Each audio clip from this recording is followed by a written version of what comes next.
மோடியை எதிர்த்து நம்ம இந்தியா முழுக்க ஒரு தலைவன் பயணம் செம்மையாக இருந்ததுன்னா இவர் தான். அந்த கூட்டமைப்பு அப்படி சேர்த்த ஒரு பெருமை அவருக்கு தான் உண்டு. அதனால் நான் அவரை அந்த தலைவர் பட்டியலில் தான் பார்க்குறேன். இங்கே இருக்க தலைவர்லாம் விட்டுருங்க, இதெல்லாம் லோக்கல்லாம் மறந்துடுங்க. இன்னைக்கு அவர் முதல்வருங்கன்னு உங்கள் பார்வைக்கு தெரியுது.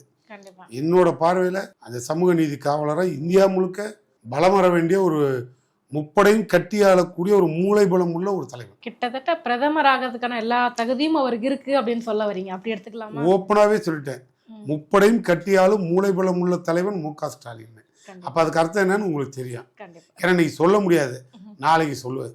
நெக்ஸ்ட், அந்த கலைஞருடைய இடத்தை ஸ்டாலின் அவர்கள் பிடித்து விட்டாரா? அவர் வாழ்ற காலத்திலேயே பிடிச்சிட்டாரு மேடம். அவர் வாயாலேயே ஒரே ஒரு வார்த்தை, என்ன ஒரு வார்த்தை சொல்றாரு, எனக்கு ஸ்டாலின் பிடிச்ச ஒண்ணு உழைப்புன்னாரு. அவரு நைட்டு விடிய 4 மணிக்கு எழுந்திரிச்சு ஒரு பத்திரிகைக்காரனுக்கு போன் அடிப்பாரு, ஒரு டிபார்ட்மெண்ட்டுக்கு போன் அடிப்பாரு, நான் செய்தி படிச்சேயா என்னையா பண்றீங்கன்னு பாரு. அந்த மாதிரி உழைப்பு அவருது. அவர் வாயாலேயே, கலைஞர் வாயாலேயே. கலைஞர் பாருங்க பன்முக தலைவர்.